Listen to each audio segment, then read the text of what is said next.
자녀들을 키우다 보면 신경 쓸 일이 참 많죠. 그 중에 아주 주의 깊게 살피는 것이 우리 아이들이 어떤 친구들을 만나는가, 어떤 친구들과 사귀는가, 우리 아이가 친하게 지내는 친구는 어떤 아이인가, 어떤 성품의 아이고 어떤 행동을 하는 아이고 그 집 부모들은 어떻고 그 집의 분위기는 어떻고 신앙생활은 도대체 하는가, 이런 것들을 주의 깊게 살피면서 또 알고 싶어 합니다. 그래서 아이들을 이렇게 키우면서 아이들에게 묻지요. 너 친한 친구가 누구냐? 그 아이가 어떤 아이냐? 그 아이는 뭐하는 교회는 다니냐? 그 아이는 부모님들은 어떤 분들이냐? 등등을 꼬치꼬치 묻다가 이제 아이들로부터 짜증 섞인 답을 듣기 십상이죠. 별걸 다 물어본다고 하면서 그렇습니다. 우리는 우리가 만나는 사람들에 대해서 관심이 많습니다. 우리가 만나는 사람들을 잘 알고 싶어 합니다. 직장에서 만나는 사람들, 이 사람이 어떤 사람인가? 거래처 사람들, 이 사람은 또 어떤 성품의 사람이고 뭘 좋아하고 뭘 싫어하는 사람인가? 그 사람의 평상 일상적인 삶은 어떤 것인가 하는 것을 알기를 힘씁니다. 우리 흔히 그런 말을 합니다. 누군가를 잘 알아야 그와 깊은 관계들을 형성할 수 있다라고 말합니다. 다른 사람을 알기를 힘쓰는데 그렇다면 내가 나를 알기에 얼마나 힘쓰는가 하는 것 생각해 봅니다.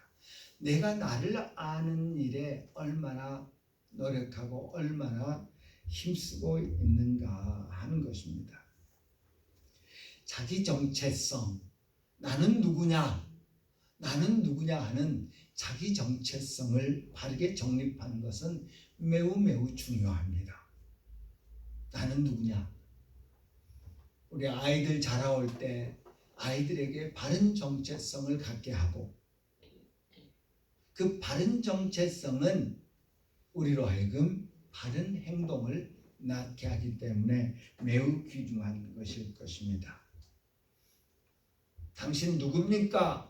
라고 누군가 나에게 물으면 나는 뭐라고 대답할 수 있을까요? 우리는 여러 가지 방법으로 나의 정체성을 입증하려고 합니다. 요즘에 휴대폰이 참 좋아요. 가지고 다니는 컴퓨터이지요. 옛날 이렇게 안 좋은 컴퓨터보다 오히려 더 좋은 그런 많은 기능들을 담고 있습니다. 이 휴대폰이 저를 알아봐요. 그래서 다른 사람이 제 휴대폰을 함부로 열어볼 수가 없습니다.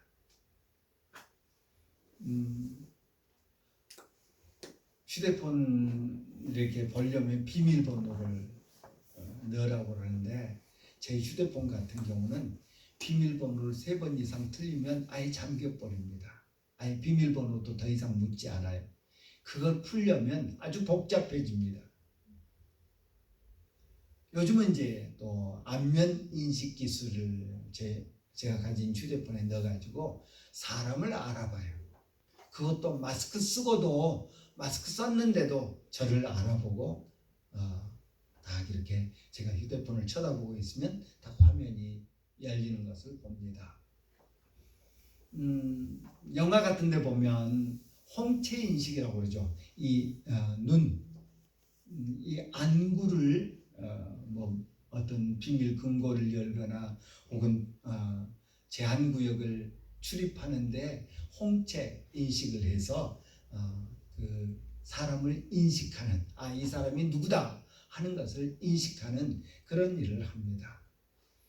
얼마 전에 저에게 문자가 하나 왔어요.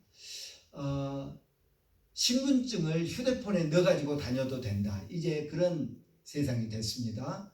주민등록증 휴대폰에 넣어가지고 다니면 거기에 이제 어디 가서 주민등록증 보자고 그러면 휴대폰에 이렇게 딱 내밀면 거기에 QR코드가 떠서 QR코드를 찍으면 이 사람이 누구다 하는 것을 보여주는 그런 기능이 있게 됐고요.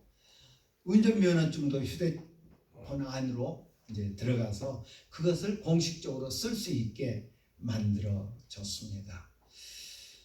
사람들은 이런 방식으로 내가 누구냐 하는 것을 증명합니다. 학교 다닐 때는 학생증을 학교에서 발부해줘서 그 학생증으로 이 사람은 어느 학교에 다니는 학생입니다 라는 것을 신분을 확인시켜 줍니다. 대한민국 정부는 주민등록증, 운전면허증, 주민등록 등본, 초본 이런 것들을 발부해 주어서 그 사람이 누구다 하는 것을 확인시켜 줍니다. 그렇다면 우리의 영적 신분은 어떻게 입증될까? 어떻게 확인할 수 있을까? 하는 것 생각해 봅니다. 내가 나의 정체성을 증명하는 것이 중요하지만 더 중요한 것은 제가 아무리 가서 저 이선학이라고 하는 사람입니다 라고 해봐야 그것을 증명해 주는 뭔가가 없으면 사람들이 믿지 않을 것입니다. 그것도 권위가 있는 나라에서 입증해 줄 때 사람들을 믿으려고 합니다. 그래서 주민등록증이 필요하고 혹은 운전면허증이 필요하고 혹은 여권이 필요하고 등등 그런 증빙 자료가 필요한 것이지요. 그런데 영적 그 정체성, 나의 영적 정체성은 어떻게 증명할 수 있을까? 라는 생각을 해봅니다. 나 예수 믿는 사람입니다. 나 구원받은 사람입니다. 나는 하나님으로부터 의롭다함을 받은 사람입니다. 이것은 성경에서 우리 하나님께서 우리에게 말씀하여 주신 그 말씀으로 입증되어집니다. 하나님은 우리에게 의롭다함, 칭의라는 출입증을 칭의라고 하는 신분증을 발부해 주셨습니다. 그래서 그 칭의라고 하는 신분증으로 거룩하신 하나님 앞에 나아갈 수 있게 만들어 주셨습니다. 의롭다함이라고 하는 그 신분증으로 우리 하나님 앞에 담대히 나아가 설 수 있는 그런 존재가 되었더라라는 것입니다. 우리는 그것을 은혜라고 부릅니다. 에스더서에 보면 하만이라고 하는 사람이 모르드게가 자기한테 절하지 않는다는데 앙심을 품고 그 바벨론에서 예루살렘으로 돌아가지 않은 그 페르시아 제국에 남아있던 유대인들을 다 죽일 계획을 세웁니다. 어느 날 죽이는 게 좋을까 제비 뽑아가지고 날을 정하고 하만뿐만 아니라 유대인들 다 죽인다 라는 계획을 세웁니다. 그 계획을 알게 된 모르드게가 왕비가 된 조카에게 야, 너 왕에게 가서 우리 민족 좀 살려달라고 부탁 좀 해라 라고 요구하죠. 그러자 왕후의 에스더가 삼촌 지금 아하수에로 왕이 왕비인 나를 부르지 않은 지 석 달이나 됐습니다. 그런데 그 법에 의하면 왕궁 법에 의하면 왕이 부르지 않았는데 불쑥 왕에게 나가면 죽습니다. 죽임을 당합니다. 그럼에도 불구하고 모르드게는 에스더에게 너 혼자 살 생각하지 말고 우리 민족 좀 살려라. 에스더는 그러면 그 성 밖에 있는 왕궁 밖에 있는 유대인들에게 나를 위해서 금식하며 기도하게 해 주십시오. 나도 내 시녀들과 금식하고 기도하겠습니다. 그리고 왕에게 가겠습니다. 금식 기도 후에 에스더가 왕에게 나가지요. 어느 날 갑자기 왕이 부르지 않았는데 에스더가 왕 앞으로 나아갑니다. 그러자 왕이 그 에스더를 보고 자신이 손에 가지고 있던 손지팡이, 왕의 권위를 상징하는 손지팡이를 내밀어서, 금호를 내밀어서 그 에스더가 왕 앞에 가까이 나아갈 수 있게 만들었고, 결국 유다 백성을 죽이려고 했던 하만이 대신 죽고 유다 백성들은 살림을 받는 그런 일이 벌어지는 것을 우리는 구약 에스더서에서 발견할 수 있습니다. 그렇습니다. 하나님의 의롭다 여겨주신 하나님의 칭의는 하나님께 나아가면 죽는 죄인들을 향해서 거룩하신 하나님 앞에 나아갈 수 없는 죄인들에게 와도 좋다라고 내미시는 금홀과 같은 그 지팡이와 같은 그런 것이라고 할 수 있을 것입니다.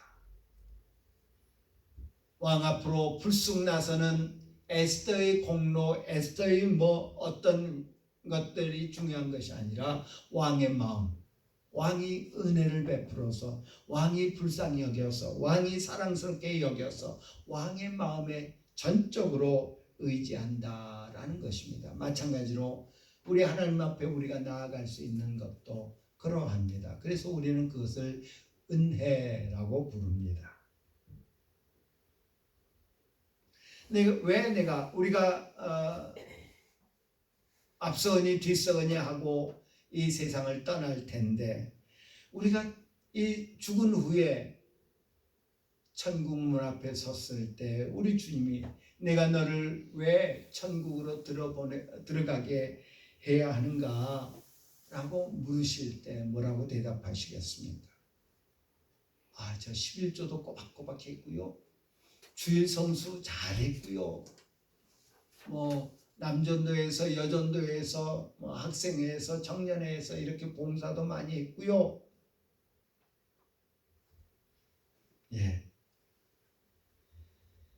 하나님의 면전에 나아가도록 허용받는 유일한 조건은 우리의 믿음임을 성경은 말씀하고 있습니다. 예수 믿기 때문입니다. 내가 예수 믿기 때문입니다. 내가 천국에 들어갈 수 있는 자격을 얻는 것은, 내가 천국에 들어갈 수 있는 것은, 내가 천국에 담대히 가서 하나님 앞에 설 수 있는 것은 나를 위해 십자가 지신 예수를 내가 믿기 때문입니다 라고 하는 것이라는 것입니다. 우리는 바른 삶을 살아보려고 부단히 애를 씁니다. 노력합니다. 애씁니다. 지난 한 주간 동안도 아마 여러분 어떻게든 하나님의 말씀대로 살려고, 어떻게든 하나님을 기쁘시게 하는 삶을 살려고 노력했을 것입니다. 그럼에도 불구하고 돌이켜보면 부지 중에 지은 죄도 있고요, 알면서도 또 반복적으로 지은 죄도 있음을 우리는 경험합니다. 내가 예수님 앞에, 내가 우리 하나님 앞에 담대히 설 수 있는 단 한 가지 이유는 예수 그리스도를 믿는다는 믿음 뿐임을 우리는 기억하여야 할 것입니다. 예수 믿으면 구원받는다, 예수 믿으면 하나님 나라에 간다, 예수 믿으면 하나님의 자녀가 된다, 예수 믿으면 영생을 얻는다, 아주 비논리적인 것 같고 단순하고 혹은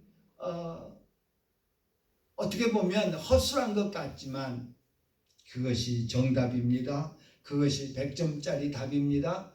그 길밖에 없음을 성경은 우리에게 말하고 있는 것을 봅니다. 우리 인간들은 하지 말라고 하는 일을 하도록 강요받는 그런 인생을 살아가고 있는 것 같습니다. 우리 아이들을 이렇게 교육하고 훈육하고 할 때 하지 말란 말을 잘 가능하면 쓰지 말라고 그러죠. 대신 이거 해라, 이거 하지마, 이거 하지마 보다는 이거 해라, 이렇게 해라, 이렇게 해라 라고 교육하는 것이 효과적이라고 그러죠. 왜? 우리 인간들은 하지 말라는 일을 하도록 강요받는 그런 인생을 살고 있기 때문이라고 할 수 있을 것입니다. 어디 가서 뭐 버튼이 있는데 누르지 마세요. 그러면 막 눌러보고 싶어요. 여기다 낙서하지 마세요. 그런데 다른 사람들이 다 해놨어요. 그럼 나도 꼭 해야 될 것 같아요. 나도 여기 왔다 갔다 하는 거 증명해야지. 뭘 하지 마세요. 보지 마세요. 그러면 더 보고 싶고요. 저쪽 보지 마. 그러면 우리 TV 같은 데 보면 종종 그러잖아요. 보지 마. 그러면 더 궁금하고 더 그쪽으로 막 고개가 돌아가고. 하지 말라는 일을 강요받는 그런 인생이 아닌가. 우리 안에 있는 죄성 때문이겠지요. 우리는 갈라디아서를 통해서 다른 복음을 전하는 것은 저주를 받는다. 예수 그리스도의 복음만이 우리의 구원의 유일한 길임을 강조하고 있는 것을 보고 있습니다. 바울이 갈라디아 교회 성도들에게 다른 복음을 전하는 자는 천사라도 저주받는다 라고 하면서 내가 전한 복음, 우리가 전한 복음만 참된 것이다 라고 강조한 것은 바울을 반대하는 어떤 이들, 바울이 전한 복음을 부인하는 어떤 이들이 있었기 때문입니다. 바리새파 성도들, 유대주의자들이라고 불리우는 그런 사람들입니다. 그 사람들은 바울 사도가 갈라디아에 가가지고 갈라디아 사람들에게 예수 그리스도를 전해서 예수 믿게 하고 구원받은 구원의 확신으로 신앙생활을 하게 만들었는데, 바울 사도가 갈라디아를 떠난 다음에 갈라디아를 찾아와 가지고 바울은 반만 전했어. 바울이 전한 것이 다가 아니야. 바울이 전한 복음을 부인하지는 않았습니다. 예수 그리스도를 부인하지 않습니다. 그런데 그것 가지고는 부족해. 만약에 여러분 우리에게 예수 믿는 것 믿으면 예수 믿는 것 그건 잘못된 거야. 예수 믿으면 안 돼. 예수 믿는다는 것은 틀린 거야 라고 말한다면 아마 반발하겠죠. 뭘 몰라도 많이 모르네. 그런데 사탄은 교묘한 방법으로 복음을 흐려놓지 복음 자체를 부인하지 않습니다. 우리나라에 지금까지 우리나라에 크게 영향을 끼친 사이비 혹은 이단들을 살펴보십시오. 예수를 부인하지 않습니다. 예수를 부인하지 않습니다. 지금 신천지의 이만희도 예수를 이야기합니다. 예수님을 이야기합니다. 혹은 안식일 교회에서 나온 하나님의 교회도 예수님을 부인하지 않습니다. 어느 누구도 부인하지 않습니다. 문선명도 그랬고요. 박대선도 그렇고요. 다들 그렇습니다. 대신 거기에 뭔가를 섞습니다. 그 바리새파 성도들이 주장하는 바가 뭐였습니까? 그래, 예수 믿어야 돼. 그런데 율법도 지켜야 되고 할례도 받아야 돼. 온전한 구원은 예수 믿는 것 더하기 할례 혹은 율법이라고 가르칩니다. 봐라, 우리 유대인들 봐라. 우리 유대인들은 하나님으로부터 율법 받은 하나님의 백성들 아니냐. 하나님의 백성으로 아브라함으로부터 하나님의 백성이었는데 지금 우리 율법도 지키고 있지 않냐. 할례도 받고 있지 않냐. 그래야 돼. 우리처럼 해야 돼. 라는 것이 유대인들의 주장이었습니다. 그런 상황에서 바울 사도는 갈라디아에 편지하면서 1장에서 하나님의 은혜에 대한 기쁜 소식, 다시 말해서 예수님이 우리 죄를 위해 죽으셨다는 것을 설명합니다. 2장에서는 우리가 율법으로 말미암아 구원을 받는 것이 아니라 예수를 믿는 믿음으로 구원받는다는 것을 분명히 말씀하고 있는 것을 봅니다. 예수께서 율법의 저주를 담당하심으로 그를 믿는 사람들에게 율법으로부터의 자유, 죄책으로부터의 자유를 주셨다는 것을 강조해서 말씀하고 있습니다.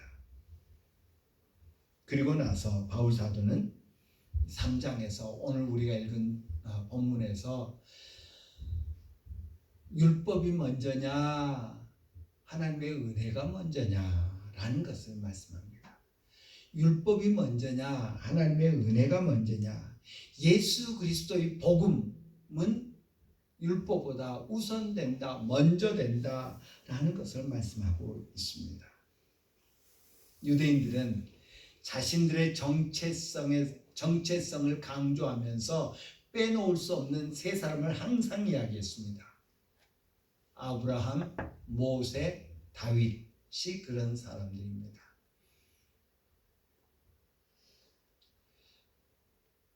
마태복음을 시작하면서 신약 성경을 시작하면서 물론 마태복음이 가장 먼저 쓰여진 책은 아닙니다만은 하나님께서 성경을 경전화하면서 신약 성경 27권을 경전으로 만들면서 마태복음을 제일 먼저 주시고 그리고 마태에게 성령의 감동을 주셔서 마태복음을 기록하게 하면서 1장 1절에 아브라함과 다윗의 자손 예수 그리스도의 세계라 라고 시작하게 하신 것은 큰 의미가 있다고 생각합니다. 모세가 빠졌지요. 유대인들은 모세하면 모세의 율법을 하면서 율법을 아주 강조했습니다. 비록 유대인들을 대상으로 해서 쓰여진 책, 유대인 성도들을 대상으로서 쓰여진 예수님의 행적을 기록한 복음서입니다마는 마태는 거기에서 모세를 뺍니다. 그럼에도 불구하고 아브라함, 모세, 다윗은 유대인들의 정체성에 있어서 없어서는 안 될 인물이었습니다. 하나님은 아브라함을 부르셔서 아브라함에게 약속을 주십니다. 모세를 부르셔서 이스라엘 백성들을 인도해 내게 하시고 시내산에서 모세를 통해서 언약을 맺으시고 율법을 주십니다. 율법을 주시고 언약을 맺으십니다. 그리고 다윗을 통해서 하나님께서는 또한 언약을 주십니다. 왕의 언약을 주십니다. 그래서 유대인들은 항상 자신들의 정체성을 이야기할 때 혈통을 이야기합니다. 우리는 아브라함의 후손이다. 율법을 이야기합니다. 우리는 하나님으로부터 율법을 받은 존재들이다. 로마서 1장에 보면 바울 사도께서 로마 교회에 편지하면서 유대인의 나음이 무엇이냐? 유대인의 나음이 뭐냐? 하나님의 말씀을 맡은 자들이다. 다른 민족보다 유대인들이 나은 것은 하나님의 율법, 하나님의 말씀을 받은 건데 그렇다고 해서 유대인들이 의로운 사람들이냐? 아니다. 말씀을 받았으면 그 말씀을 지켜야 되는데 지키지 못하니까 유대인도 죄인이다. 이방인은 물론이요 유대인도 다 죄인이다. 모든 사람이 죄를 범했다 라는 것을 입증하면서 유대인들의 우월성을 하나님의 말씀을 맡은 자들이다. 율법을 받은 자들이다 라고 말하고 있는 것을 봅니다. 또한 다윗을 통해서 하나님께서 왕을 보내주실 것을, 참된 왕을 보내주실 것을 약속하셨습니다. 그래서 유대인들은 우리는 아브라함의 후손이요 다윗의 후손이요 혹은 모세의 후손임을 혈통을 자랑합니다. 그런데 아브라함과 다윗, 하나님의 택함 받은 하나님의 백성 되는 언약인 하나님의 그 아브라함과의 언약과 율법을 받은 다윗을 통한 언약 사이에 누가 먼저냐?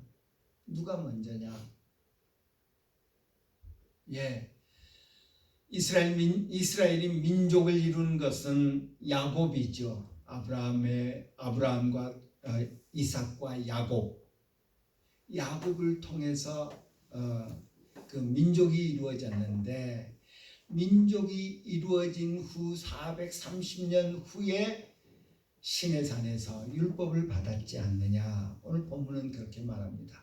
아브라함까지 따지면 훨씬 더 오랜 기간이 지났지만 아브라함의 약속인 민족을 이루게 하겠다고 하신 그 약속을 주신 다음에 너희는 내 백성이라고 말씀하신 그 언약 사이에는 무려 430년이나 지났고, 그 너희는 내 백성이니까 내 법을 지키라고 하신 그 모세의 율법이 주어진 것이다 라는 것을 오늘 본문은 말씀하고 있는 것을 봅니다.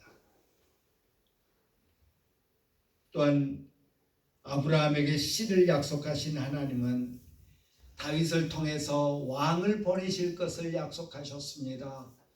여러 사람을 통해서 하나님이 언약을 주시고, 이 사람에도 언약 주시고 저 사람에도 언약 주시고, 뭐 여기가 아니면 여기고 여기가 아니면 여기고, 이렇게 하나님의 언약을 이어간 것이 아니라 한 사람, 여럿이 아니라 한 사람에게 언약이 이렇게 집중되어 있음을 말씀합니다. 여럿과 오직 한 사람을 대조하여 오늘 16절에서 말하고 있는 것을 봅니다. 하나님이 일하시는 방법입니다. 이스라엘이 남과 북으로 나뉘죠. 북이스라엘은 계속해서 왕조가 바뀌죠. 반란을 하고 죽이고 누가 왕이 되고 죽이고 또 누가 왕이 되고 하면서 혈통이, 왕통이 계속 바뀌고 있는 것을 봅니다. 하지만 유대는, 남유다는 비록 하나님을 경외하지 않는 왕이 됐음에도 불구하고 그 혈통은 계속 이어져 가고 있는 것을 봅니다. 그리고 그 혈통은 예수님에 의해서 완성이 되어지죠. 아브라함과 다윗의 자손 예수 그리스도의 세계라 라고 성경은 말합니다. 영접하는 자 곧 그 이름을 믿는 자들에게는 하나님의 자녀가 되는 권세를 주셨으니 이는 혈통으로나 육정으로나 사람의 뜻으로 나지 아니하고 오직 하나님께로부터 난 자들이라 라고 그렇게 말씀하고 있는 것을 봅니다. 사람의 뜻으로, 어떤 혈통에 의해서 우리가 구원받는 것 결코 아니다. 유대인들이 자랑하는 그런 자랑거리가 우리를 하나님 앞에 서게 하는데 그 어떤 도움도 되지 못한다라고 말씀하고 있는 것을 봅니다. 예수님의 공로, 십자가를 힘입어 의롭다함을 받는 것, 그것이 은혜의 복음입니다. 다른 복음은 없습니다. 은혜는 하나님이 행하시는 일의 방법입니다.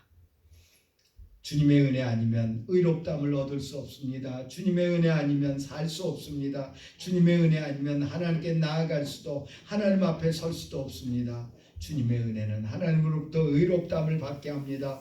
주님의 은혜는 우리로 하나님 앞에 나아갈 담력을 얻게 합니다. 주님의 은혜는 하나님으로부터 이제 너는 의로운 존재, 그래서 나와 사귈 수 있는, 나와 교제할 수 있는, 나와 평화를 누릴 수 있는 그런 존재가 되었다라는 하나님의 선언을 듣게 하십니다. 예수 그리스도의 십자가에 의한 하나님의 은혜는 우리의 영적 정체성의 권위가 되는 것을 우리 성경은 우리에게 말씀해 주고 있습니다. 이제 우리는 주님의 베풀어 주신 그 은혜 까닭에 하나님 앞에서 생명과 평화를 누릴 수 있게 되었습니다. 우리 주님의 은혜면 충분합니다. 거기에 율법이, 거기에 할례가, 거기에 나의 노력이, 거기에 내가 몇 대째 신앙생활, 내가 교회를 몇 년을 다녔고 헌금을 어떻게 했고 전혀 포함되지 않더라 라는 것을 봅니다. 그것은 은혜를 받은 성도들이, 은혜를 받은 하나님의 자녀들이 하나님의 은혜에 감사함으로 그 감사를 표현하는 방식이지 그것이 우리로 의롭다함을 가져다주는 그 어떤 도구도 되지 못함을 우리는 기억해야 할 것입니다. 주님의 은혜는 그것 자체로 이미 충분하다라는 것을 기억하는 우리 모두가 되기를 바랍니다. 기도합니다.